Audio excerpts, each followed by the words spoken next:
Hola, buenos días. Buenas tardes, buenas noches. This is Barb. And this is Estela. And welcome to Cafecito and Crime.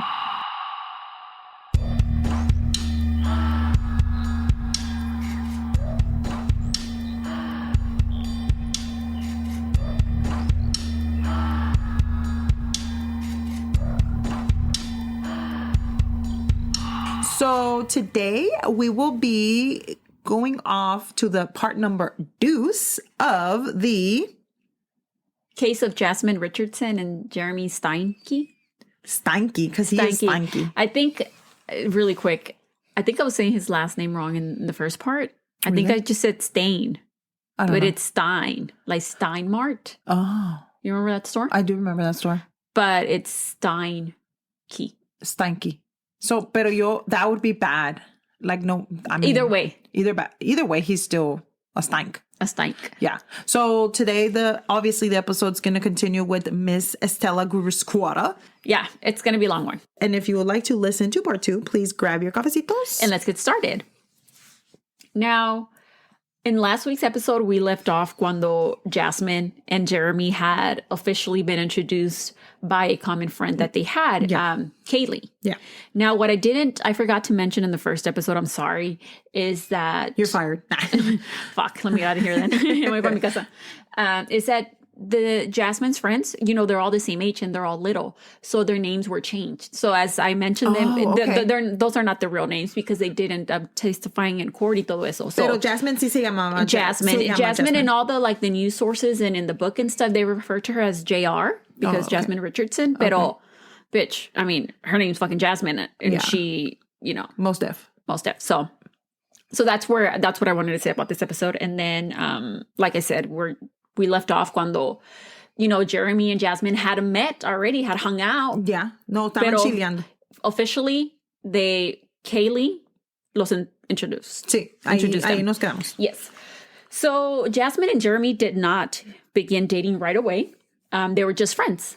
They were just hanging out como todos, ahí at the mall and shit. Como con trench coat. Sí. Jeremy would later say, actually, speaking of trench coat, he would say later that he wasn't interested in Jasmine cuando primeramente la conoció because he thought that she was dating Trenchcoat. No es que se la pasaba con Raven. Raven. Y luego se enojó el boyfriend. His 16-year-old, el muchachito. Yes. So, because it's so serious. Yeah. De por sí, he wasn't interested in her, como él dice. También because at that time, Jeremy was engaged. What? To a girl named Danielle. Wow. But they were having problems and they were drifting apart, pues. Okay. O sea que it wasn't going to work out. Yeah. Pues, okay. So as December rolled around, Jasmine was getting into arguments con sus parents about her friendships with the older guys, because she's 12. Yeah. She just turned 12. That might be a problem. That might be a problem. Yeah. They would call the house to talk to her on the phone. The fuck? But Mark and Deborah were not having it. And they told her that they cannot be calling you to the house. No, they can't call you, period. Yes, exactly. Like, what the fuck? Pero esta se las ingeniaba. Like, to get around this, her friends would call the house, ask for Jasmine. Exactamente. I mean, pero yo no entiendo, like, what can you, I'm sorry, but what if I'm a 22, 23-year-old or 19 and 20, whatever. Modos. What do you have in common with the 12-year-old? Yeah. I mean, I just don't understand Bluey? Like, what do you have in common? Yeah. Like, I don't know. I mean, I can talk to my daughter for hours, yeah, but she's my daughter. Like, we'll talk about one chismeando y todo. Pero you're like, yeah. Hey, bye. It's going to be okay, baby girl. Así. Yeah. Pero estamos hablando de unos muchachos, like, to have an interest like that with a 12-year-old. Yeah. At this point, do they know that she's 12? That's the thing, that she never really told them their exact age. They just knew that she was younger, remember? And I think Jasmine might have been one of the youngest ones because the other girls, they were like 14, 15, 16. Still. And like they were saying that they were just, they were just friends because they had a lot of, they were usually outcast and then they, would want to join the goth because everybody was accepting of you, Yeah. So, but anyways, de por sí se andaban agarrando la greña por eso. Pero también es because que Jasmine a cada ratito, she wanted to be going to these all ages punk shows that happened every weekend. And her parents, you're like, pues ya párale, güey, ya cálmate. No, and finally, they put their foot down. Yeah. And because of the issues she was having with her parents, as Jasmine thought that they were trying to control her life. Yes, they were trying to control her life, for sure. You know? Because she has a whole life of 12 years. I don't want to say she had an attitude in school, pero como que, like, you could tell in her demeanor that she was upset. She started growing up. Yeah, I mean, an attitude, right? Yeah. Like, she was upset. So the school counselor, Sandra Richard, being concerned for a student, tried to speak to her, Jasmine about it and asked her if anything was going on at home and gave her, like, the space to open up freely without any pressure, And Jasmine told her that she wanted out of the house. And then Sandra, the counselor, she was like, fuck, like, is she being, like, physically abused or something in the home and stuff? So Jasmine le decía that she hated it there and that the rules were too much. What? And that she wanted out of her house so bad that she said that she wanted to go into foster care. Damn. No, pero eso sí te dicen eso los huercos. Like, they're assholes. Exageran. Like, no, exageran. No, deja tú que exageran. Like, straight up, they will bust out telling you que no vales verga. Like, straight up. Like, I'm being serious. And then you feel like the most horrible parent. Yeah. But all you're doing is just trying to make them useful human beings. Yeah. And you're 12. And you're 12. And, like, yeah, chill. No, I understand. No, so I can hear her saying that. So Jasmine, because she was having all these problems, she also confided in Jeremy about her issues with her parents. Okay. And Jeremy confided in her about his issues with Danielle, pues. Oh, because he was opening to each so other. they began, casually hanging out at punk shows and at the mall, and they, just kind of grew closer over the next few weeks and stuff. Estela.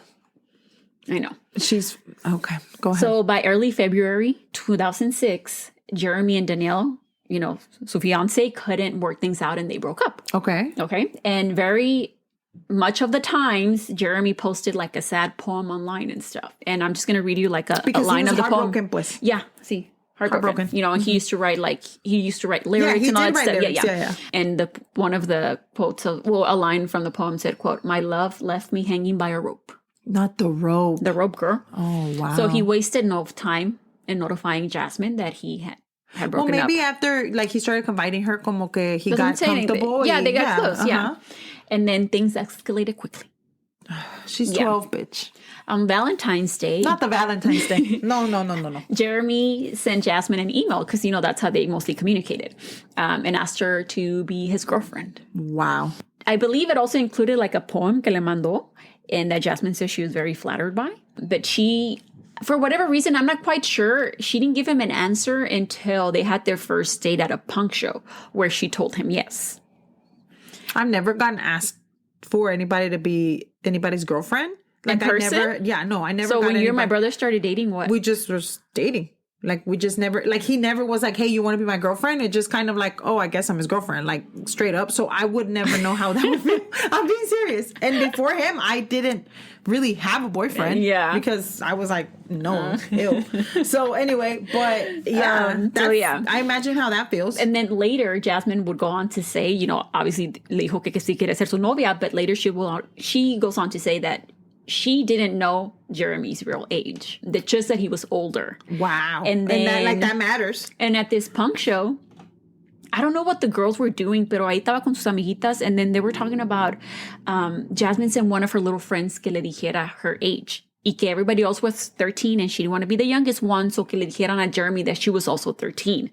But according to Jeremy, he said that he was under the impression that she was 16. But either way, bitch, you're 23. Why are you trying to date a 16-year-old if you thought she was 16? Exactly. Right? You're still asking her to be trying to date her. Yeah, an underage girl. Yeah. So, of course, they decided to keep their relationship a secret from... So then finally, según ella, she was 13 and he found out that she was 13.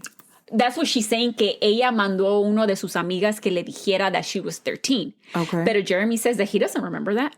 Oh, wow. Okay. So, but not that it matters. Anyways, that relationship... Mm-hmm. Like I just said, the relationship had to be kept a secret, and they spoke almost daily and would communicate via late night phone calls and messages they would send on the internet through their Nexopia and Empire Freaks and their social profiles. There was one occasion where she actually invited him over to her house cuando sus parents no iban a estar. Ooh. Pero Audrey también ahí estaba. And then Audrey, she was like, she didn't care for his ass. And she would later say about Jeremy that she never thought of him as dangerous, that she just thought he was an older guy who was really immature and just never had a good feeling about him because of the age difference between him and Jasmine. Yeah, definitely. I mean, somebody had some sense. Yeah. Shit. Now, other times, Jeremy la recogía from school or from the bus stop for that, she would wait to be taken to and from school. It was close to her house. Or la recogía de la escuela or from the mall with her friends, and they would go and hang out at his mom's trailer donde él estaba viviendo con ella. But su mom wasn't home most of the time. She was like out drinking. And so by this point, there was a lot of tension. I mean, he's a fucking man. He's 23. He's a full whole grown ass man. Like a whole ass adult. Yeah. So by this point, there was a lot of tension in the Richardson home, and things escalated after Jasmine was left in charge of Jacob while Mark and Deborah were at a company function for his job. So Jasmine and Audrey, who was also there, se fueron al 7-Eleven. Y dejaron al niño. Y no le dijeron. Y cuando el niño se dio cuenta, he got scared. Aww. Y le habló a su mom. Ay, pobrecito. Yeah, so Mark and Deborah had to leave the event. Her parents were reasonably upset that they grounded her. Mm-hmm. And she was like, that was a breaking point. That was the breaking point?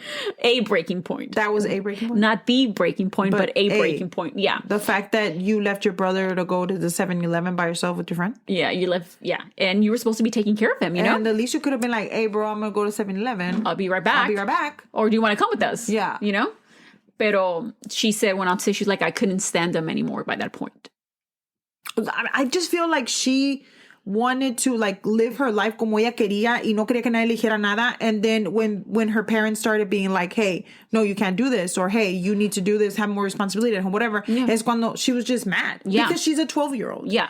So tenía la like little rage or whatever. Like we were saying earlier, she matured.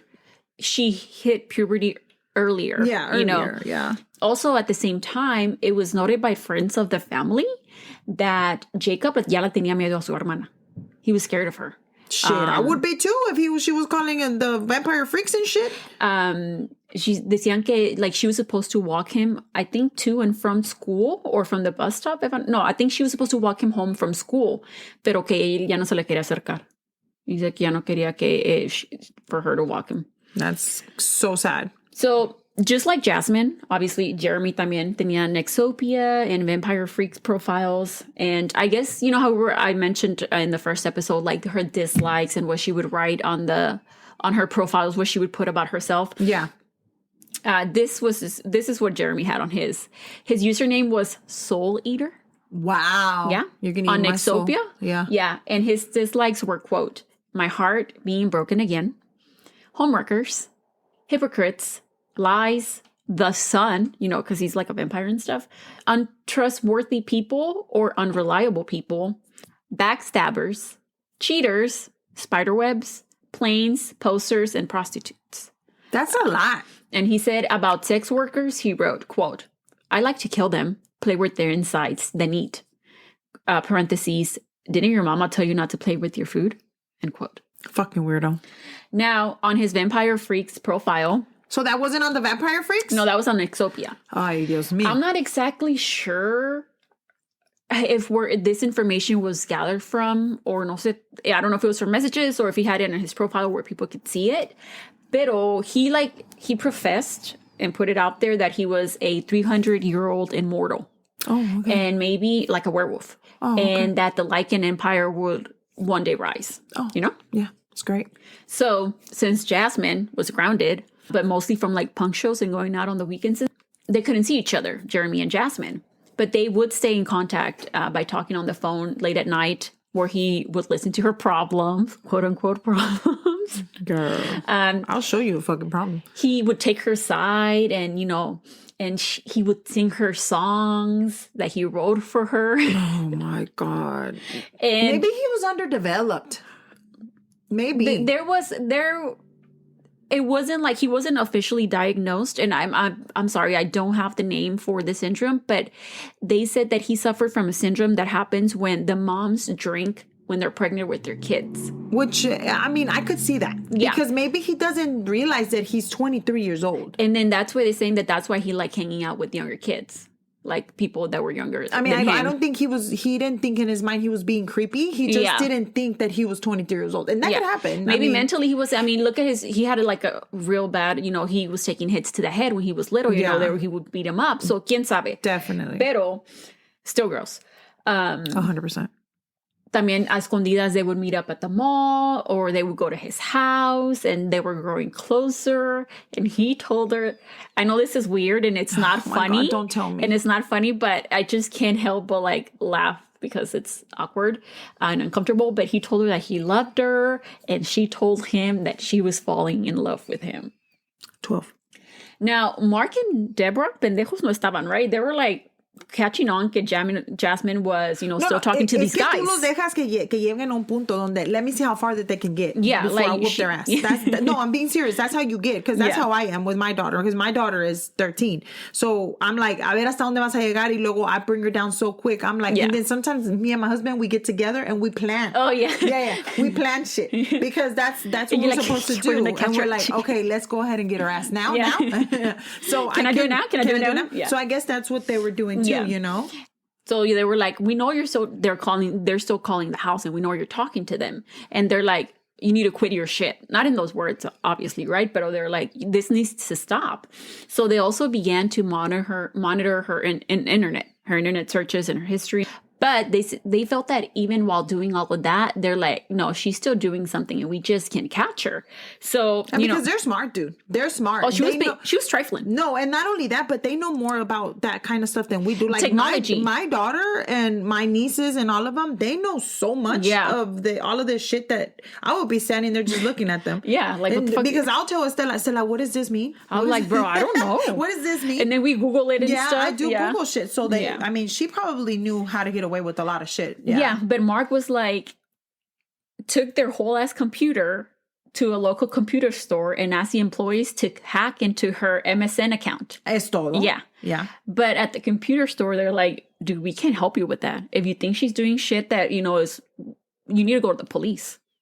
So with no way to confirm if Jasmine was still communicating with older guys or doing other shit, Mark and Deborah just decided to just store the whole ass computer away. Like they boxed it up y la guardaron a la verga. They're like, you're not going to use this computer, bitch. So, but obviously, like se las ingenió, this did not stop Jasmine, and she would use a computer at the public library or at the local Y. No, porque tú dices, pues va a ir a la librería, mi niña, mira. O en la escuela. Yeah. No, but in the escuela, they have restrictions now. I don't know about back then. Yeah. Well, I don't know about Canada. I don't know, yeah. Yeah. So, like I just said, Jeremy and Jasmine were growing closer. Jasmine's friends began to become uncomfortable with how infatuated she was becoming with Jeremy. If her own friends can notice, you imagine like... They were like, okay, I know we were just friends, but now you guys are like dating. They're like, no, it's weird now. We're chilling though, but now you're taking it too far. Yeah. You know? And when one of them voiced their concerns that she shouldn't be in a relationship with a 20-something-year-old guy, Jasmine told that friend, quote, "It's my choice. Leave us alone." And she argued that he was not in his 20s, that he was 17. Oh, is that what you wanted to think? Is that any fucking better? Is that any better? So later, Jasmine would say that she did know he was older, but that she never knew what his real age was. Again, she's saying the same thing. Now, even Jeremy's friends were asking him what he was doing with the girl so young that her parents were grounding her so they couldn't see each other. That's saying something. Hey, that's valuable. I mean, that's como se dice, that makes sense, Yeah. I don't...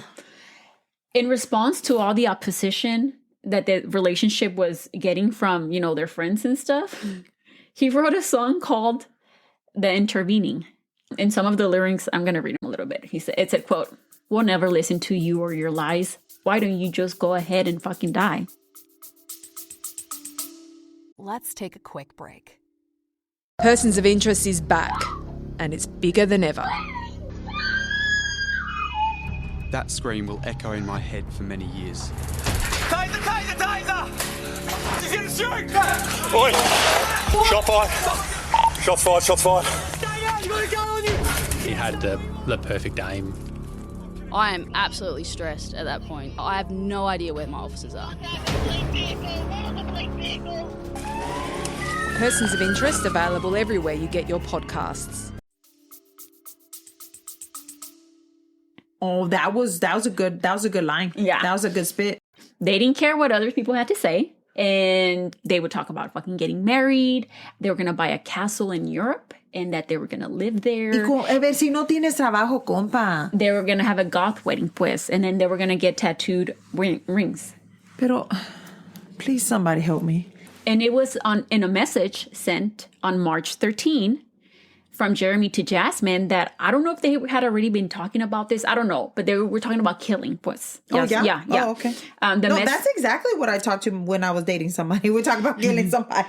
The message came after one of their secret meetings. And it said, quote, "You were a sight for sore eyes. And I miss you more than killing people. Can we get together and kill people together? ? I have a poem for you. You shall see it when I see you. Tee-hee." Not the tee. Well, I guess took it too far with no, the tee. That's what he put. No, yo tengo una pregunta. Like, at what point did they, like, I don't know. I just question the fact that, like, did he like really think that they were gonna get married? Like, I don't. He did. We'll get to that later. No, they really did. And then he also wrote, "Well, I guess I should go. I love you tons, love." She answered, "Aha, yes, we shall," to like the killing people and stuff. And she said, "I miss you a large, large amount that cannot be contained in mere words. I wish to see this poem. Love you, X." Now, I have another question. So, is there anywhere in the like story where he actually had killed somebody before? No. Or he was just fucking with people? No. He was just lying. Weird. Yeah. Okay. Yeah. Because they're over here talking about, oh, let's kill again and all this they're shit, eating prostitutes we'll find and it shit. like during the. You know what? You'll see when we get to the trial. Okay. The next day on March 14th, he wrote to Jasmine again, and it said, quote, "I'm glad you miss me, but I wish you didn't have to. Parentheses. But I guess the only way that is possible is by us being together indefinitely. Right? ? He also asked her thoughts on the vial of blood he had given her. What? And brought up the killing again. He said, quote, "When are we going to get together and kill some more pitiful souls? ? So he gave her blood? Yeah, which, you know, not trying to like say nothing, but that reminded, didn't like Angelina Jolie and Billy Bob Thornton like do that kind of stuff? Yeah, that's some creepy ass shit. But they were adults. And then también, este otro, también Megan Fox. Yeah. So days after those messages, Jeremy exchanged other messages with another friend saying that he and Jasmine were fantasizing about killing Mark and Deborah and Jacob as a copycat scenario of his favorite movie, Natural Born Killers. Wow. After killing her family, the scenario that they were talking about, he and Jasmine would start a killing spree in Canada. He said in that message to that friend, quote, "It's the best love story of all time. I loved it so much, I want to do it myself, ! So the friend said it was good. That it was a good idea? Or No, he was just sending that message. The friend hadn't responded yet. Okay. Now, that film, Natural Born Killers, it's a 1994 film. That stars Woody Harrelson and Juliette Lewis, who are two young serial killers who go on a 52 people killing spree. The spree begins with the murders of the character that she plays, her family. I think we need to watch that movie. I know. I kind of want to watch it. Yeah. Now, Jasmine, you know, she's grounded, right? Yeah. So she was getting a little bit more desperate to see her friends and to see Jeremy, right? And she knew she had to do something to get on her parents' good side. So she actually agreed to go to counseling when Mark and Deborah brought it up. Okay. So they were really trying, like, do whatever they thought that they needed to. Yeah, they were been trying. There before. I know how it is. And after several sessions, her parents saw that Jasmine was being a little bit more cooperative and didn't have an attitude. So they let her go to one of the all ages punk shows that she wanted to go to so she could see her friends, but with one condition, that they were going to. Good job. Yeah. And Jasmine agreed because I guess, bitch, beggars can be choosers. Yeah. Excuse me, what happened to my voice there? Now, no way. Shit hit the fan at this punk show. Really? Yeah. So it was during a break during the show that Jasmine, Audrey, and other friends went outside to wander around for a little bit. And I estaba Jeremy. So Jeremy, they found each other, and the couple managed to wander away from her friends and went to an alley to make out. So with her parents being there. So, Mark and Deborah went up to Audrey, and they were like, because I think they just let the girls wander around for a little bit, you know, as They came up to Audrey and they were like, hey, where's Jasmine? And she told them that she didn't know. So they started walking around looking for her and screaming her name. And then when they turned a corner, they found her in the alleyway con Jeremy, you know. Making out. When Jeremy and Jasmine noticed her parents, and Jeremy noticed how Mark was just, you could see it in his face. He was fucking pissed off. He left like a little bitch. Oh, yeah, of course. Yeah. He just walked away swiftly. Yeah, of course. Because he wasn't gonna, he wasn't gonna get up with the real man. He was just gonna run like a little bitch. If Jasmine thought she was grounded before, yeah, honey, she had a big storm coming. I would have put her in a fucking room and Whereas before she had some phone privileges and computer privileges, not this time. And she was fully grounded for a whole month. She had to go to school and home right after. Her friends were not allowed over, not even Audrey. Her MP3 was, do you remember MP3 players? Yes, girl. It was taken away. She couldn't listen to any of her favorite music. Le quitaron el pinche eyeliner away. Not the eyeliner. In the hair straightener. Dang, no se puede quemar las greñas. No se ni pintarse. This caused resentment to grow on Jasmine's side. But she knew that she needed to play it smart. She pleaded with her parents. She was like, I'm so sorry. You know, I'm not going to do it again. I'm surprised Mark didn't whoop the shit out of that boy. I would have whooped his ass. I would have let me at him. Just let me at him. She's like, please put the computer back, since it was getting harder and harder to communicate with Jeremy via only computers at the library, you know? So they agreed, but only if she removed older guys from all of her Nexopia and Vampire Freaks and all her pages, which she did. But like that way she was stewing, you know, like, and her anger was festering, and because she wasn't getting her way. Yeah, that's the thing. At 12. Yeah, no, it's real. Like I know they really feel those feelings. No, and I get to you where you're coming from, because you don't understand, but I'm a parent, and I know they really do think that their life is over. Yeah, like they're like, oh, I don't know. I know, like I know my niece, like sometimes she's crying because something happened at school, and I'm like, bro, it's fine. She literally, she's like, it's the end of the world for me. No, it really, she will say that. Yeah. She will fucking say, what am I supposed to do now? I'm done. Like, done from what? Like, what are you talking about? Like, in a week, you're gonna not remember this shit. Yeah. Like, what but in that moment? But in that moment, like, I could probably guess a few times that she tried to kill me too. Yeah. Like, let's be honest. Yeah. You know? And I mean, the other one, you already know he had problems. So, the other one, he got problems. So, I mean, yeah. And especially the eyeliner. Yeah. Like, if I take away, you imagine me taking away that girl's makeup? Yeah, se acabó. And it's only lip gloss and shit. It's only lip gloss and glitter. She wrote to Jeremy on March 20th. Rar. Not the rar. I forgot what this means. But back then, they were already using LOL and stuff. I didn't know that. Really? Yeah. It was LOL on MySpace? Yeah, LOL was on MySpace. Okay, then maybe. I don't know, maybe. So it makes, for the times, I guess it fits. So she was like, rar, I hate them. So I have this plan. It begins with me killing them and living with you. So we are set.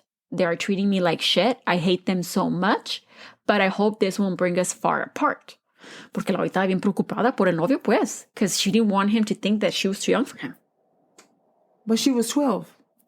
Yeah. I would have been like, do you know what you're making out with the 12? I would have said that. Yeah. But that's just me. I mean, you know, I'm a little crazy. So I would have been all up in his face too. I would have been, where's your mom? Give me your mom right now. The next day on March 21st, Jeremy wrote back saying, quote, well, I love your plan, but we need to get a little more creative with like details and stuff. And obviously wrote more than just that in these messages, but I'm just, you know, talking about what involved as far as talking about killing Mark and Deborah and later on Jacob. A few days later on March 24th, Jeremy posted the following poem on his Nexopia page. And I'm just going to, again, just read a little bit of it. It said, quote, it's all total bullshit. Their throats I want to slit.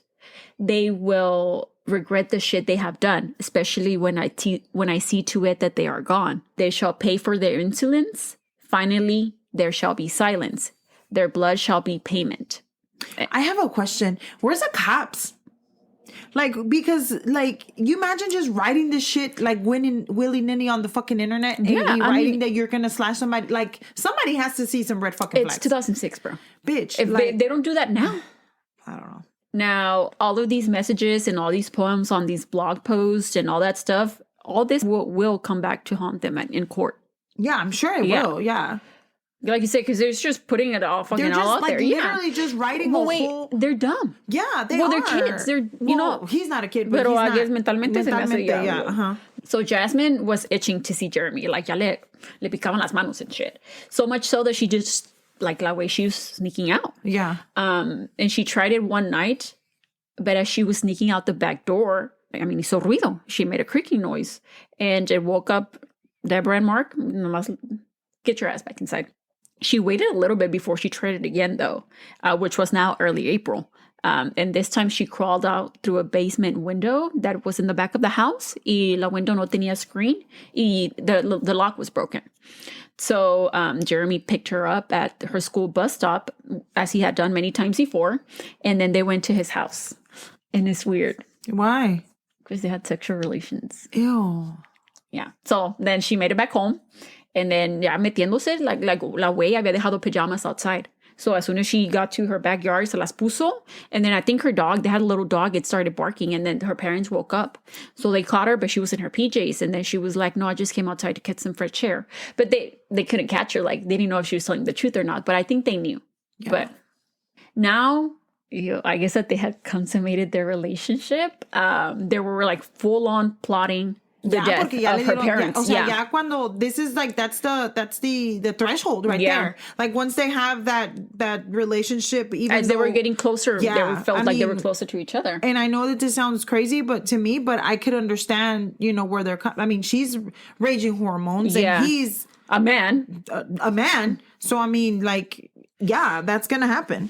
They were communicating, talking about murder all the time, via late phone calls where Jasmine now had to sneak to talk on the basement phone. Like, antes se iba, agarraba el phone de la casa y se iba para su cuarto. No, ahora she had to go down to the basement.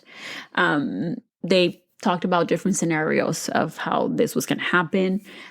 They hashed out the details, and one of those details was that they also had to kill Jacob because it would be unfair to leave him alone in the world without his mom and his dad. Oh, they had feelings. Yeah. Okay. Yeah. Now, Jasmine would later say that it was Jeremy who brought up the subject of killing her family first. But according to an email Jeremy sent a girl or a friend of his that would go by the name of Super Duper. On April 4th, he told her the issues that they were having with her parents.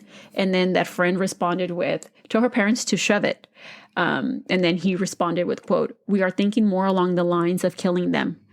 Exclamation point. ROFL. What does that stand for again? I forgot. Rolling on the floor laughing. Yeah. Yepers. And the best part, it was her idea. Oh, okay. Jasmine's friends from school will later all testify también that it was Jasmine asking Jeremy to kill her parents.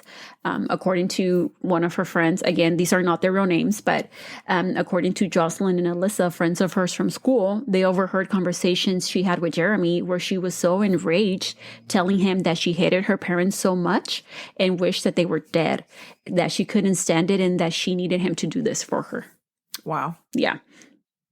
Now, Jordan Atfield was a homeless 17-year-old boy who met Jeremy at a punk show in Medicine Hat. And they hit it off since they had like a lot in common and they listened to the same type of music. They both played guitar and they both believe in lycanthropy, werewolves and stuff. So Jeremy offered him a place to stay at his mom's trailer, which literally wasn't anything out of the ordinary. Kids stay there all the time. So since he was staying there, he said he would later, say that he heard a conversation. I think Jeremy was talking on the phone in his room, and I think he was going to make a phone call. So he picked up el teléfono de la sala, and you could hear what the other people are saying. Yeah. And he said that there was a conversation between Jeremy and Jasmine where she was asking him again to kill her parents, and that he answered with the, "I'll think about it." Now, as the days and weeks went by, Jordan stated that as he was staying there with Jeremy, he stayed there for 2 months. Jeremy was starting to act really weird and being really different while he was dating Jasmine. Y como que le dio mala espina. He was like, okay, I need to get the fuck out of here. And sure enough, he packed his shit and he found somewhere else to stay and he left. That's kind of sad that the homeless was like, I'd rather pack my shit than stay with you, motherfucker. You having some weird ass conversations, bro. That's kind of weird. Now, Grant Bolt, remember him from the first episode? It was his friend that they had tried to do goth together when they were 13 or 14. Yeah. Mm-hmm. He also recalls a conversation that he had with Jeremy while they were both high, where Jeremy asked him how far he would go for love. And I guess what they were planning or the topic of the murders came up. And Jeremy went on to say that Jasmine would break up with him if he didn't do it soon. Oh, wow. So he asked Grant if he was in, as in like, que la ayudara. And Grant told him to go fuck himself. Yeah, pretty much. Yeah. So since Grant had turned him down, but the plan was now set to do this, Jeremy decided to ask Jordan, el que se acaba de largar de su casa, el 17-year-old, for help. Because he was like, dude, I can't do this by myself. Pero Jordan was avoiding him. Yeah. So, another smart man. Yeah. On the weekend of April 21st. So this is the weekend of the murders. The 21st was a Friday. Mark and Deborah took Jasmine out for a ride on their motorcycles, like como si nada, as they usually did. It was a regular weekend. Saturday was also a regular day. Mark grilled in the backyard. And then Jacob had planned a little sleepover with his little bestie neighbor. But al último, el little bestie neighbor couldn't stay, which is a good thing because if he would have been there. Wow. So on the other side of town, that same weekend, Jeremy's day would be like the most fucking chaotic thing on the planet, gearing up for what was to come. Around noon on the 22nd, Jeremy began drinking. So this is Saturday. And smoking weed with a friend and that friend's girlfriend at his mom's trailer. And it continued into the evening. So by the evening, their little hangout had turned into, I guess, like a little get-together of some sorts. And other people were over. So Jeremy had drunk 12 beers. And after those were done, he got some vodka from the fridge and drank that. Around 9 p.m., he left the trailer and went to look for Jordan. Porque lo fue a buscar. Y lo encontró. Y tried to convince him que lo ayudara todavía. Y as I mentioned, Jordan... He was like, hell nah. Yeah. Jordan le dijo otra vez, he was like, no.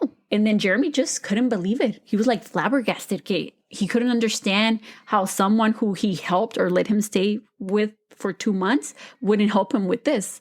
So he went back to the trailer. I would have been like, I don't give a fuck.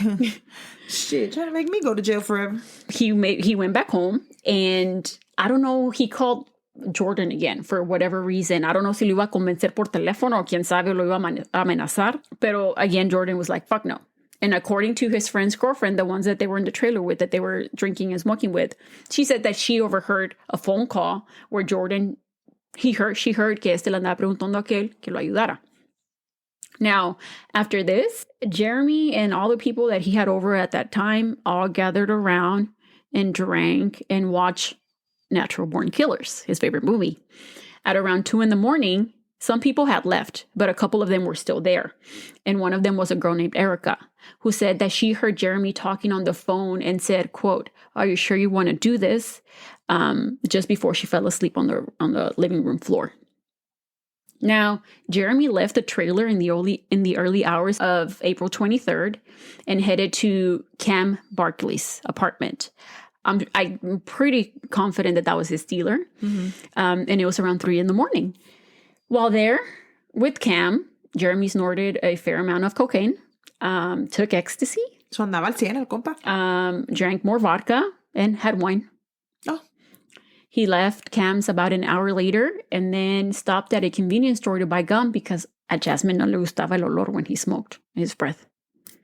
Oh, out of everything that he could be doing, that's what he's worried about. How about not killing people? And then after that, while he was at Cam's, he bought 2 grams of cocaine from him. And where's he getting money for this shit? And then he snorted that too. Oh, and then he did that cocaine too. Uh-huh. So then he... andaba al 100. Yeah. He pulled up to Jasmine's street. He pulled up. He parked at the end of the street and he made it inside the house through the basement window. How? I don't know. I do. I could tell you how. Do you want me to tell you?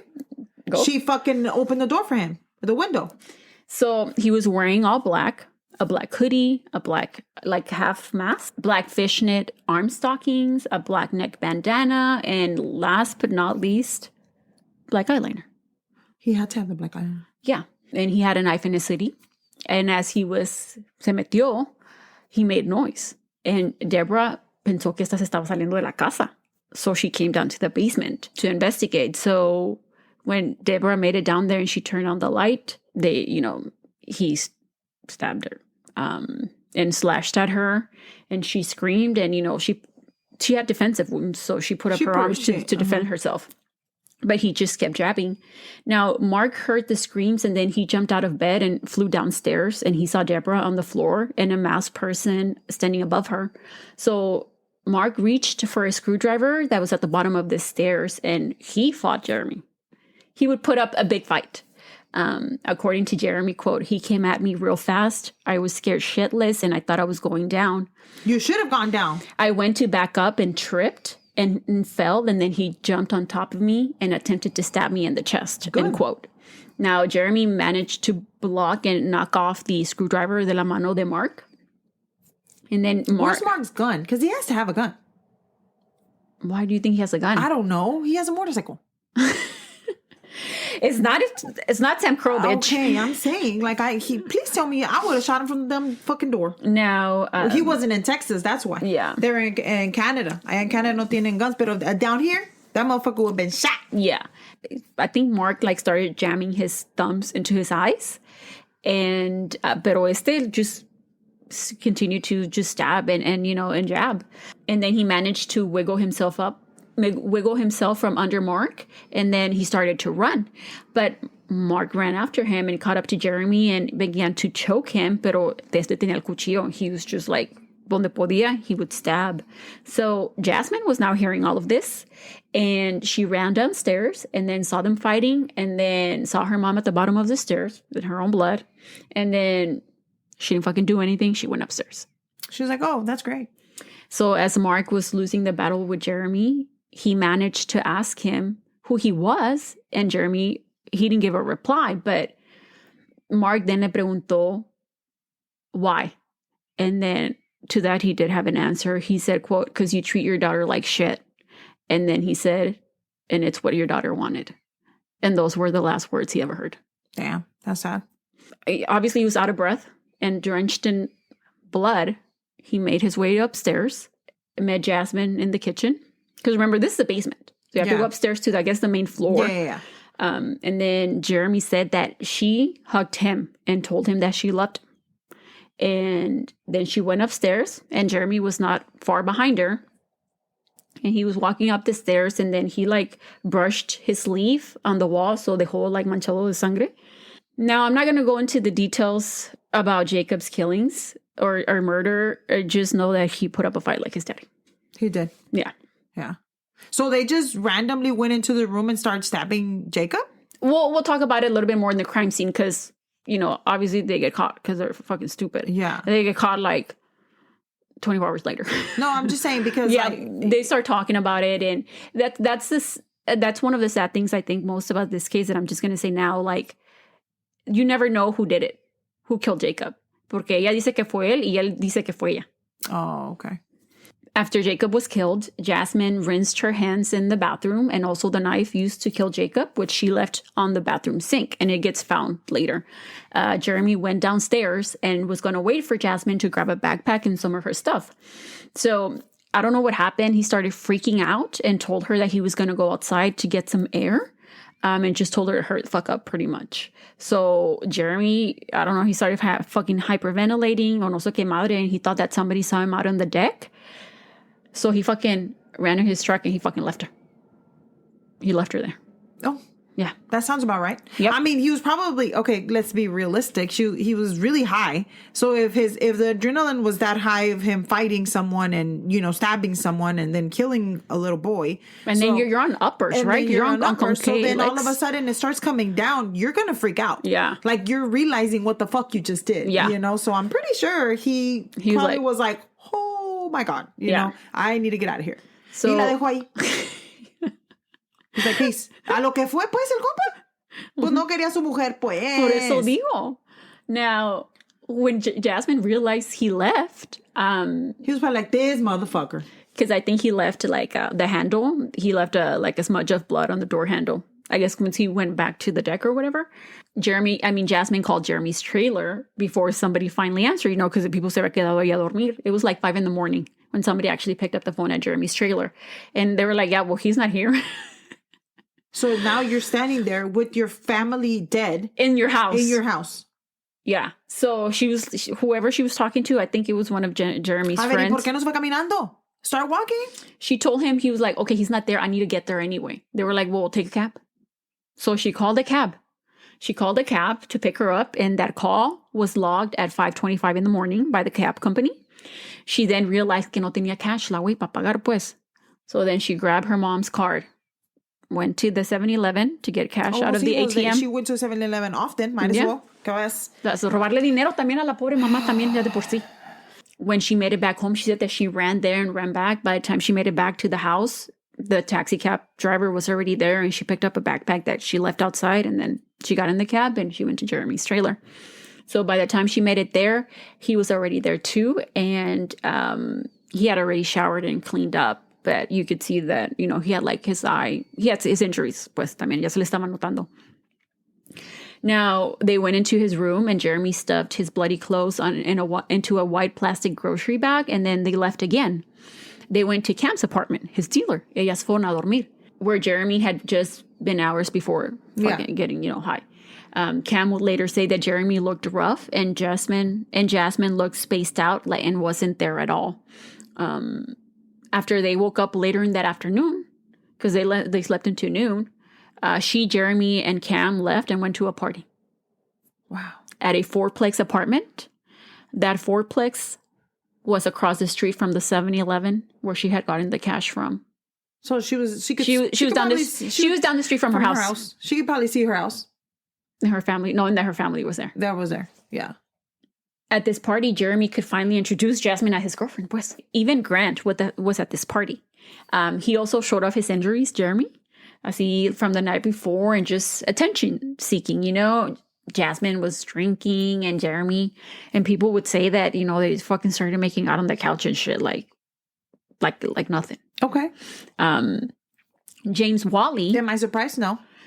A longtime close friend of Jeremy showed up at the party to pick up some of his things from that apartment because he had been staying there, but he had left and he had found somewhere else to move to. So Jeremy told James that he wanted to talk to him. So they made their way into a bedroom, and Jasmine followed them. So according to James, as soon as they made it inside that room, Jeremy just blurted out, "We killed my girlfriend's parents last night. I gutted them like a fish." Wow. And then followed by Jasmine saying, "My little brother gargled." Wow. And then James told them that they were fucking crazy. Yeah. And then he left. And the whole conversation lasted 30 seconds. Well, what time does anybody call the cops is my question. Yeah. So also at this party was another friend of Jeremy's, which was a 19-year-old girl named Casey. Now, it was reported that Casey had a crush on Jeremy, and he would use that to his advantage. He would, like, ask her for favors. "Hey, can you go buy me cigarettes?" You know, shit, probably let me borrow some money or something. And she would do it, you know? So when Casey made it back to the party, because she had been there, pero se fue y regresó, Jeremy asked her for a favor. And it was going to be a big one. Pues he told her that he needed her to wipe down his mom's truck and hide it. That there were some things in there que no quería que su mom viera, and just wanted it to be clean before he returned it to her. So Casey was like, "Yeah, sure." And then she asked one of the other girls that was at the party to help her. And then Casey drove Jeremy's mom's truck, and they were like to hide it behind some bushes. And then the other girl drove Casey's car. It was a Mazda truck. And they started wiping it down with disposable wipes. Now, the other girl would later say that she was like, "I didn't fucking ask any questions." She was like, "I was so high off my mind." She was like, had snorted a lot of cocaine. She was like, "I thought we were just wiping off rust." No sabía qué era. No sabía, yeah, she didn't know. So after wiping, she was like, "I thought we were just cleaning the truck." She was like, "I even took out some cans that were in there, some bottles of water, some receipts, you know, we cleaned the little truck, and then we just went back to the party, and that's it." Now, it was while Jasmine and Jeremy were at this party that her family's bodies were being discovered next door, at her house. And it was Jacob's little bestie neighbor. Oh. Who saw them first. Yeah. He went over to play with Jacob on Sunday. Yeah, because he had not been able to stay over. Yeah. And it was around 1:15 p.m. So he headed over. And a minute later, just went back home and told his mom, I think her name was Sarah, in an urgent voice, that there were bodies at Jacob's house with blood on them and that he saw them through the basement window. So like his mom was, are you joking? You know, like, and that he was like, I'm not making it up. So sure enough, she went over and she looked through the window and she saw Mark and Deborah's bodies through the basement window and a lot of blood. So Sarah called 911. The first officer arrived on the scene at 1:34 p.m. Sergeant Brent Sekendiak, I think that's how you say his last name. He saw the bloody scene through the basement window and called for backup. And they didn't know what they were walking into, right? So they didn't know if the killer was still in the house or que chingados. So the backup arrived around 1:45 p.m. and they broke down the front door and officers went in to clear the home. They saw the blood smears on both walls of the stairwell leading up to the upstairs bedrooms and on the walls of the stairwell leading down to the basement. Now in the kitchen, there was a smear of blood on the handle of the back door, which is from when Jeremy went outside. Mm-hmm. And then when he left, and in the basement, an officer saw Deborah's body on the floor and in a natural position. So she was on her side and back, and then her head had been propped up a little bit on the back of the couch. And she had, like, her hair was all in her face, and like there was a large blood stain around her body, and she had blood smears all over her legs. So to the left of Deborah was Mark, and he was lying face up on the floor in a dark pool of blood. And Mark was actually found with his hands clenched upwards, like he was ready to fight. But it was rigor mortis, had already set in. And he also had blood smears all over his legs. His right eye socket had a gaping red wound, and he had many slices and punctures and cuts all over his face and his body. And the screwdriver that he used to fight Jeremy was lying on the floor next to him, and nearby was a black-handed knife with the tip bent. Mm-hmm. That's how hard he was going. Yeah. So the blood at the scene was fresh and splattered and sprayed on nearly every surface of the basement, even the ceiling. Wow. Well, yeah, because he was putting his hand up, so the knife was probably, Yeah. The railing that separated the basement from the sublevel of the house, was broken, I guess, when they were, like, fighting. Yeah. Now, on the second floor, where the bedrooms were, the bedrooms of the family, the carpet was sticky wet with blood. And in the hallway bathroom, there was a knife on the sink, which is the one that Jasmine cleaned off or rinsed off. The officers passed the room, and it was a pink bedroom. So it had the Jasmine, but it didn't look like there had been any disturbance in that room. And in the next bedroom, they found Jacob's lifeless body on top of his bed with a large gash on his throat. The scene was bloody in Jacob's también, like in the basement, just with blood everywhere. So later... So they probably slashed his throat because she said that he gargled? Yeah. Yeah. Now, later that evening, forensics teams recovered 2 knives, cast of foot impressions that were found in the back of the house and by the deck basement window, and like a lot of blood evidence.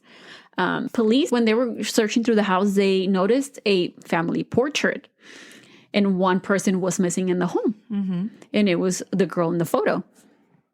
Now, they looked through the house, see if they could find her, and no la encontraban.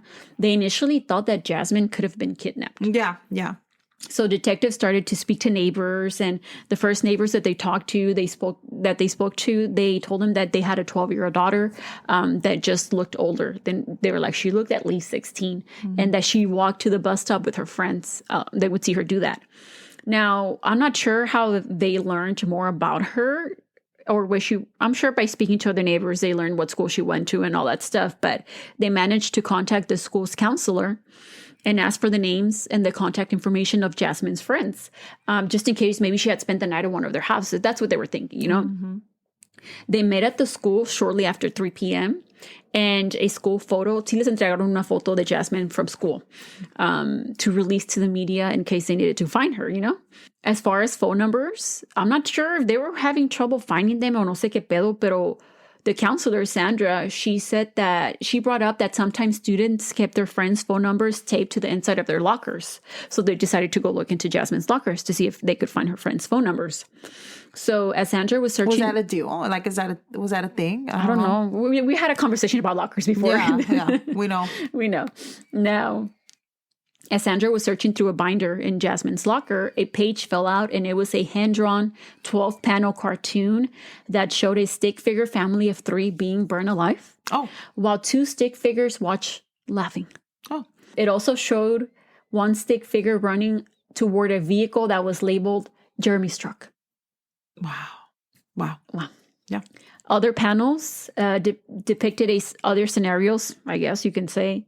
Another one showed an angry stick figure pouring gasoline into a water sprinkler, saying "Mwahahaha." And another panel showed one stick figure on a swing and a couple of adults sitting on a picnic table, and it read over them, quote, "Oh no, we're covered in gasoline," end quote. The panel after that showed the family burning and screaming and saying, I'm being burned alive. Help me, my flesh is being burned off. That sounds about right. There was also a note that was found in the locker that read, quote, "May the hatred and anger built of blazing infernos fill you and overcome you. Wow.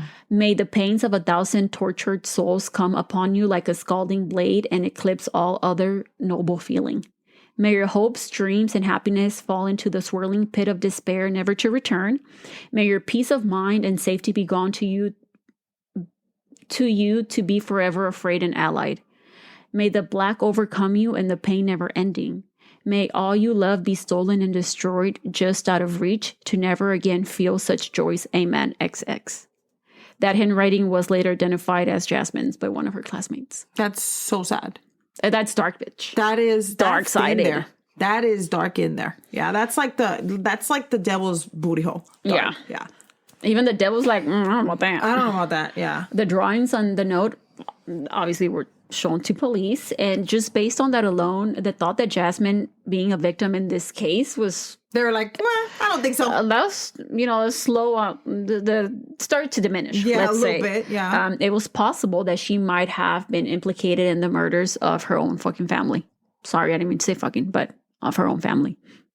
Now, by early evening, the murders had already been all over the news, and tips were coming in. And Jasmine had been identified as Jeremy's girlfriend. Now, James Wally, the guy that they told him, hey, we got them like the fish. And he was like, what the fuck are you guys talking about? You guys are crazy, He saw Jasmine's photo on TV and the story about the murders of her family. And he freaked the fuck out. Because he was like, holy shit, I just saw them. Yeah.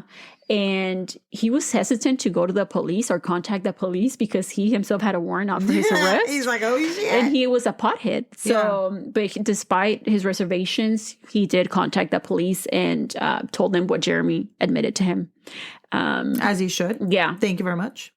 And then Jordan Atfield, también contacted the police and told him, I was like, yeah, he asked me to help him kill her parents. So they went to the police. With these statements, the note and the drawings that were found in her locker at school, Jasmine was now a suspect. Yeah, as she should. Now, it was a complicated thing what happened as far as Jasmine's identity being put out there, now that she was a suspect, because she was a minor. Mm-hmm. Under the Youth Criminal Justice Act, her name couldn't be released to the media, but because they thought she was initially missing, her name was already out there as a missing person. So they couldn't be like, never mind. We couldn't take it back. Just moving forward, they couldn't refer to her as Jasmine, but everybody knew who she was anyway. The town was so small. Now, police were also now gathering information from their fucking social profiles and stuff, their blog posts and the messages that they would post in poems and stuff. And it kind of started to paint a picture of what happened. Around 7 p.m., we're back to this party, right? Casey, the one that had a crush on Jeremy, agreed to drive a friend of theirs who was at the party, but back to where he was. He was from Leader Saskatchewan. I think that's how you say it. I'm sorry if I'm saying it wrong.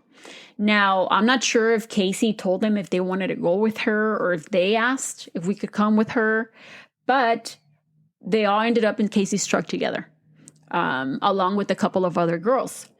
I think Jeremy and Jasmine probably shitting themselves. Because they had already seen what was going on TV. Oh, they had already seen it? Yeah. Okay. Mm-hmm. And what about these people that were with them? Nobody would like, what the fuck? Like, nobody reacted to them? Not everybody had seen what was going on the news. Okay. Yeah. Casey would later go on to say that she didn't know about the murders. Mm-hmm. She just said that she just thought Jasmine was running away because most of those kids that hung out with Jeremy, they would just like run away from their homes and stuff like that. And sad. Yeah, sad. But she was like, I just thought she was a runaway, and I just thought that he was keeping a low profile. So she was like, they wanted to come, so they came with us, and they rode in the canopy of the truck, and they put some blankets and some pillows and like a sleeping bag. Y ellos se fueron ahí atrás, and then I think it was 3 girls in the front, including including Casey and then that friend that they were dropping off. How far were they driving? 2 hours. Okay. Yeah. Now, the Medicine Hat police had put out a bulletin for Casey's truck after speaking to acquaintances and friends that had told them that leader... They had left in that. Yeah, we seen it. We sent it. And I'm like, they're probably going to go to leader. Yeah. So they already put out a bulletin. They were like, hey... If anybody sees this... Yep. So Constable Aaron Ewart, I think that's how you say it. I'm sorry, sir. Was on the lookout early Monday morning for said vehicle in leader. And he figured out that if this vehicle comes through this town, they're going to need gas. And I know exactly what gas station they're going to go to. So sure enough, he parked outside the little gas station like at 5:30 in the morning. And he kept watch. At 7 in the morning, the vehicle matching the description and with plates of Alberta pulled up to said gas station. That's why they're cops and we're not. Yep. So 3 girls got out of that truck, including Casey, and they went inside.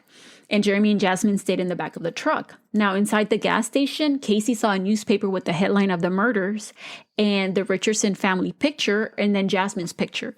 And she said that she couldn't believe it. She was like, it wasn't registering. She was like, no captaba. Dice, but I bought the newspaper and brought it up and showed it to Jasmine. And she said, she was like, there was no reaction, like none. Now, I'm starting to hate her.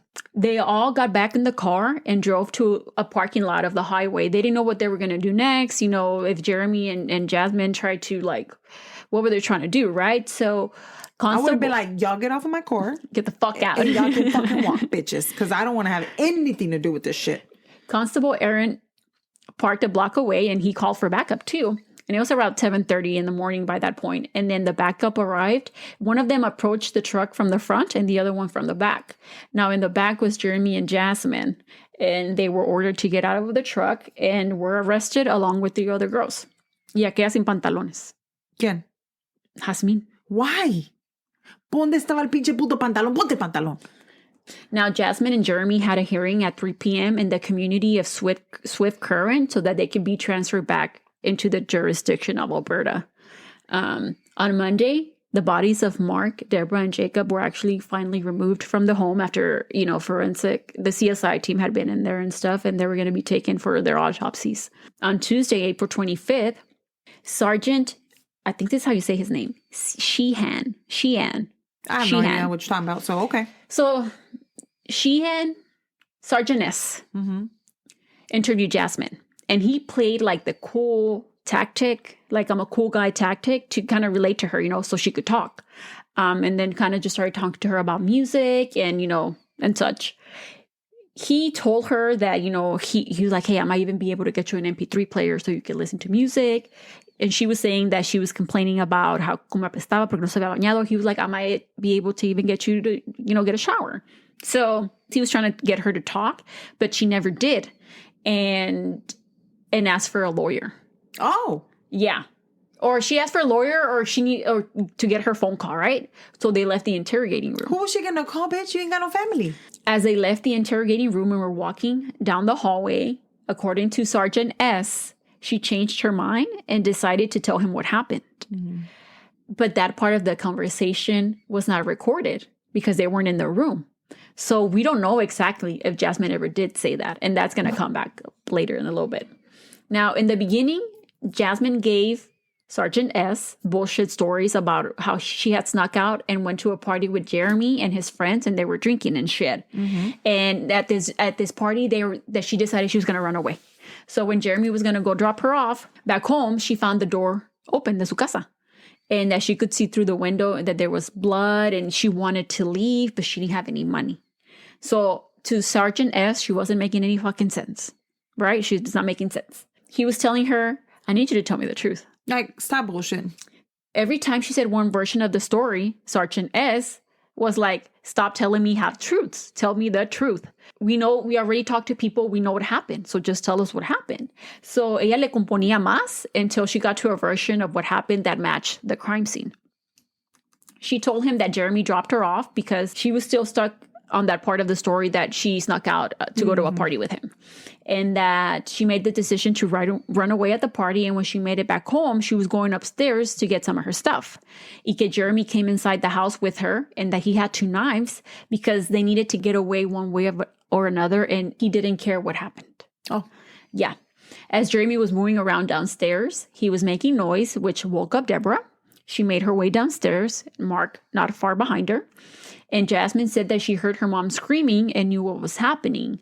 And then she heard her dad and Jeremy fighting. She said that as that was going on, she went to Jacob's room to keep him there so he wouldn't run downstairs and see what was going on. They had already made the decision that Jacob needed to be killed. So Jeremy then pressured her to kill Jacob because they couldn't just leave him. She said that she stabbed him in the chest and couldn't fully kill him, so that Jeremy did it. And that knife used to kill Jacob was from the kitchen, and that she had it in her bedroom and then took it into Jacob's room.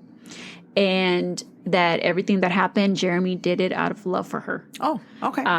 So this interview, like literally I just mentioned, later would not be admissible as evidence in the trial because of the way that it was acquired. A judge would later say that it violated her right under the Youth Criminal Justice Act, and that there was disregard for her to have counsel present because she didn't have a lawyer. Mm-hmm.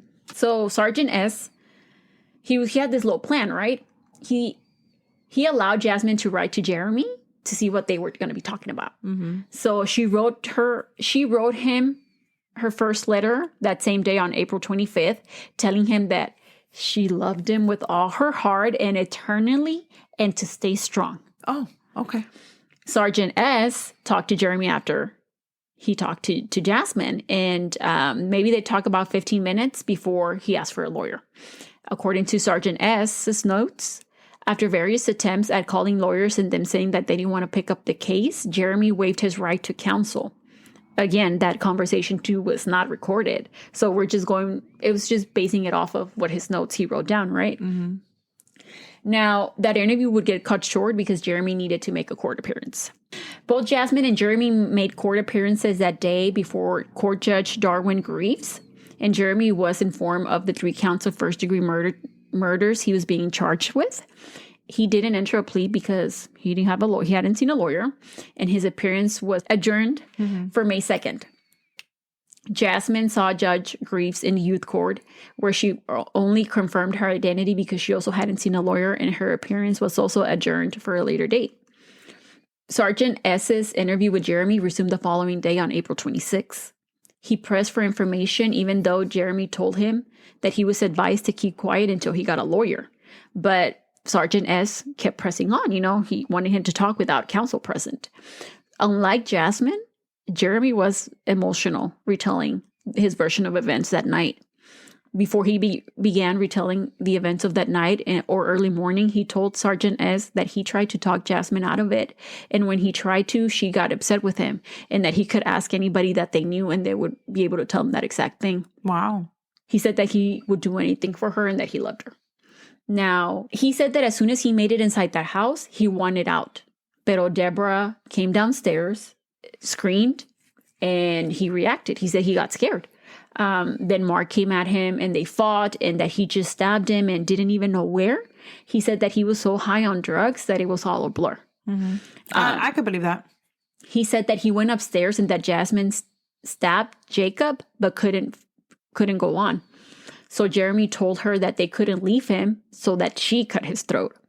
He swore that he didn't touch him. And he also said that she wasn't crying or didn't even look very upset. And to that, he also went on to say that the week before the murders, Jacob, I guess, was messing with Jasmine and that she started to choke. Oh. And after his interview, Sergeant S le dio la carta que esta le había escrito, and he let him respond to her. Mm-hmm. And in this letter, he was like, I'm so sorry. I confessed. Never forget how much he loved her and how he wished they would have just ran away. And over the next week or so, they continue to pour their heart out to Barbie.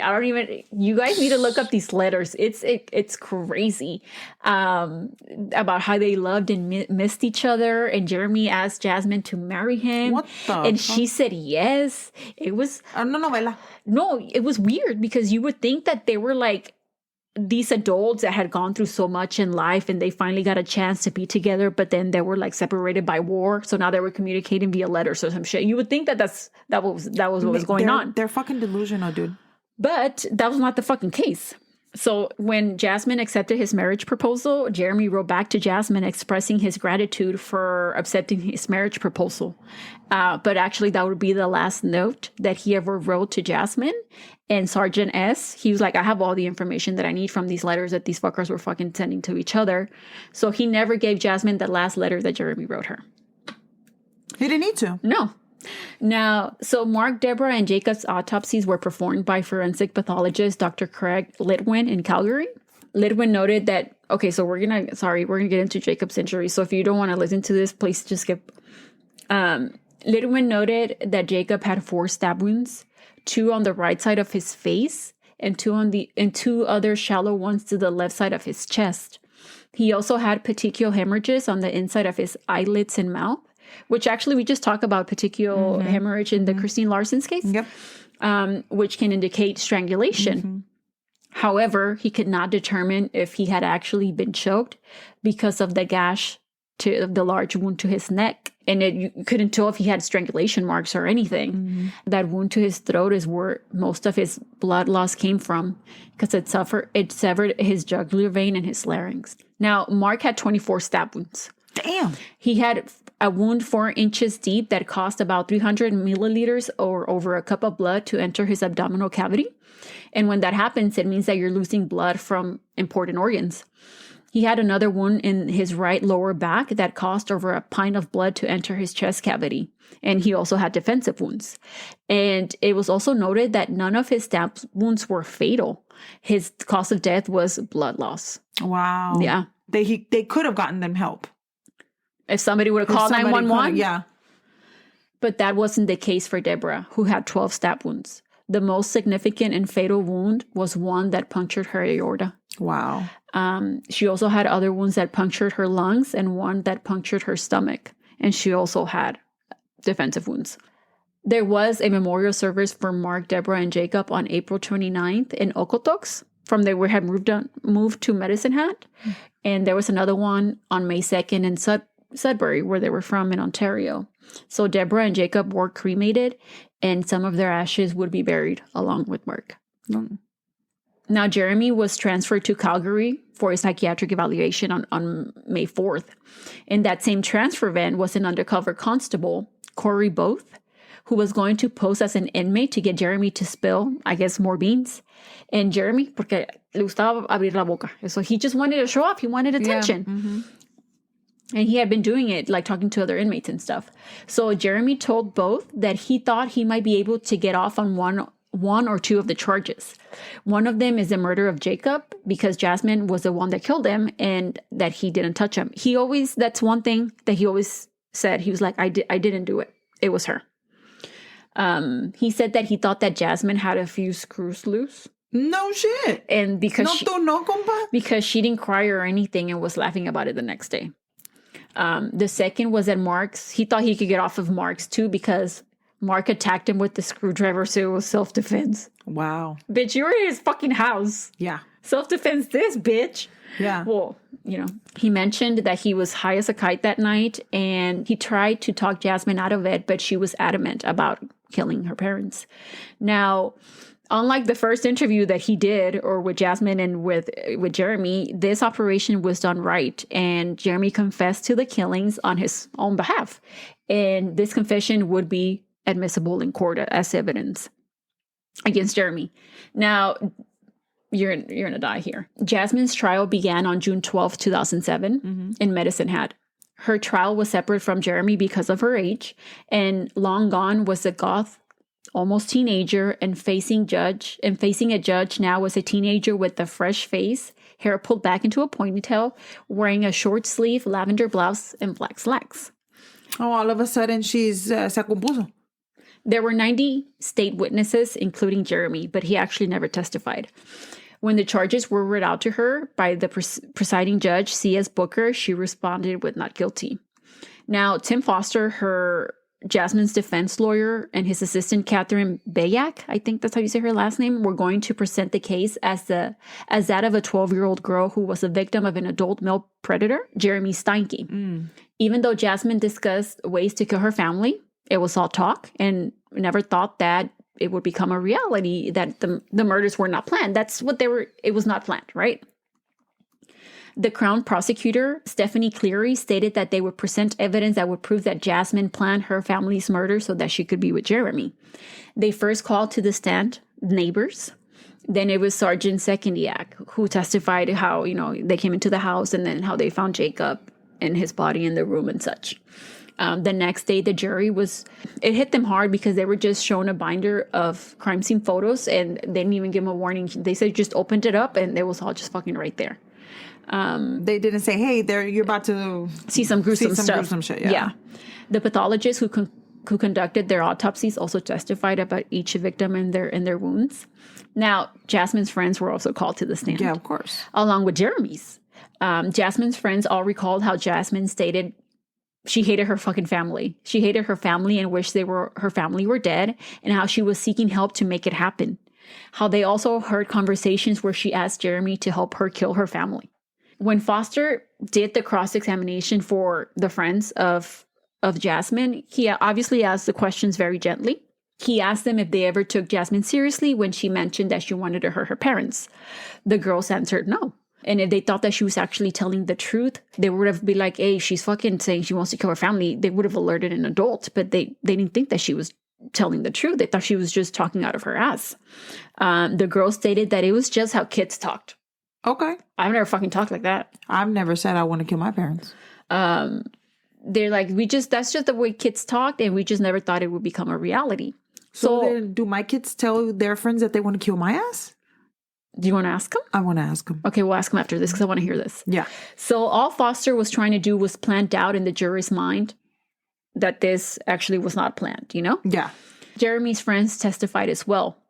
While most of them were drunk or high and their recollections were a bit hazy, they testified what they remembered. Mm-hmm. For instance, there was a guy named TJ at the party who at the party after the murders testified that he remembered them going at it on the couch and shit in front of everybody.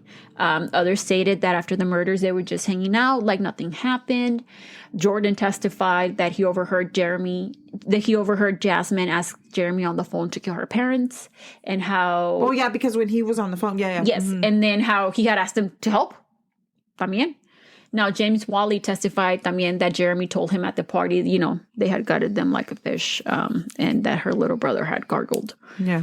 Now, in a risky move, Foster had Jasmine testify, thinking that this could help in her defense, right? Mm-hmm. She took the stand on July 4th, where she dismissed her online behavior leading up to the murders as just jokes. Like, she was just joking.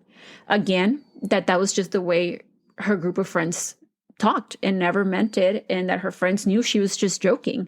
The discussions she had with Jeremy about scenarios were just hypothetical, and they didn't intend for Jeremy to take her seriously. Oh, okay. So now she's turning against Jeremy. About the events of that night, she said that she woke up to screams, and when she made her way downstairs, she saw her mother's body by the bottom of the stairs, and that she could see her and her dad and Jeremy fighting. She ran back upstairs and found Jacob scared and panicking in their parents' bed. She panicked and tried to get him to go to sleep by putting the crook of her elbow around his neck and squeezing. She reasoned that she didn't want him to hear the horrible things that were happening downstairs. She also stated that the reason she had a knife upstairs in her room by the time Jeremy made it up the stairs was that she had tried cutting herself the week before on her legs. Mm-hmm. She grabbed it from her room because she was scared Jeremy was going to hurt her and wanted to protect herself. Oh. She told Jacob to go to his room, and that when Jacob went to his room, Jeremy followed him there, which doesn't fit with forensic evidence because according to the evidence, a, quote, major bloodletting event happened in the hallway outside of Jacob's room, not inside of it. Mm. She then said that Jeremy screamed at her to kill him, to stab him, to just slit his throat. He was pressuring her, so then she stabbed Jacob, but not very hard. So Jeremy took the knife out of her hand and slit his throat. She didn't see it happen because she turned and backed away to go to her parents' bedroom, but heard Jacob making quote-unquote gargling noises. She then heard Jeremy scream that Jacob wouldn't die, so he stabbed him again and again. Jeremy then came out of the bedroom, zombie-like, and handed her the knife, which she went into the bathroom to rinse off and then left by the sink, where it was later found. So clearly, the prosecutor cross-examined Jasmine the next day, and she went on to disprove her previous testimony about how she didn't intend for the murders to happen by making a point to show that not at any moment did Jasmine tell Jeremy to stop. Because remember, this wasn't planned. So if it wasn't planned, why didn't you tell him to stop? Yeah.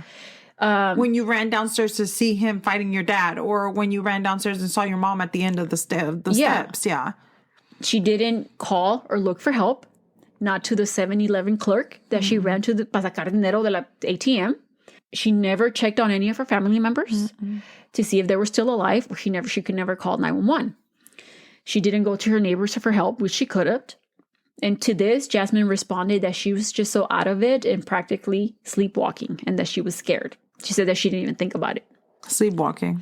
Cleary's tough cross-examination, coupled with all the witnesses' testimonies, the drawing that was found in her locker, her posts, her messages, and just on her social media profiles before the murders, and her actions after the murders, things were not looking great for Jasmine. But again, all Foster was intending to do was put doubt inside the jury's mind that everything hadn't been planned. On July 8th of 2007, after 25 days of hearing evidence, the jury found Jasmine Richardson guilty of all 3 counts of first-degree murder. As they should. She became the youngest person in Canadian history to be convicted of multiple homicides. How old was she? 12. No, by the time did this happen? That she was convicted? Yeah. 13. Yeah. She was sentenced. That literally was just a short amount of time that all of this happened. Yeah. I mean, it was a lot of months. information, but it was literally a short amount of time. And she was sentenced on November 8th, 2007. So she was already 14 by then. Because of her age, the judge was limited in his sentencing options under the terms of the Youth Criminal Justice Act. Jasmine was sentenced to 6 years of a custodial sentence, which she had already served 18 months while she was waiting for her trial to start. So it would be followed by another 4 years of conditional supervision.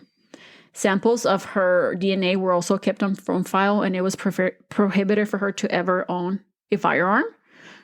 Why not a knife, right? But yeah.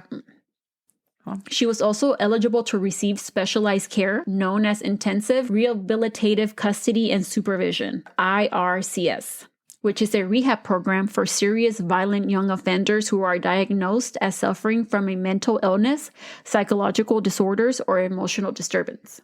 Jasmine was tested by Will Friend, director of forensic psychiatry at the University of Alberta and a psychiatrist at the Alberta Hospital. He determined that she suffered from conduct disorder and oppositional defiant disorder, ODD. Now, we're more familiar with ODD. But I hadn't heard about conduct disorder. Now, conduct disorder is a more severe form of ODD. Yeah. It is the childhood equivalent of antisocial or personality disorder.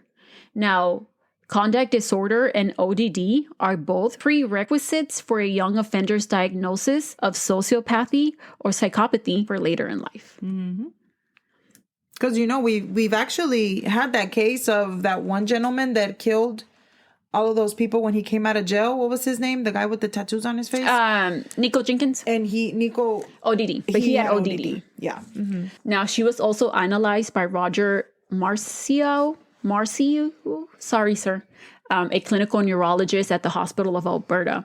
And he reported that with significant treatment, Jasmine should be able to become a productive member of society. Jasmine's sentence... I'd rather to deny those claims. Jasmine's sentence was completed by the time she turned 22.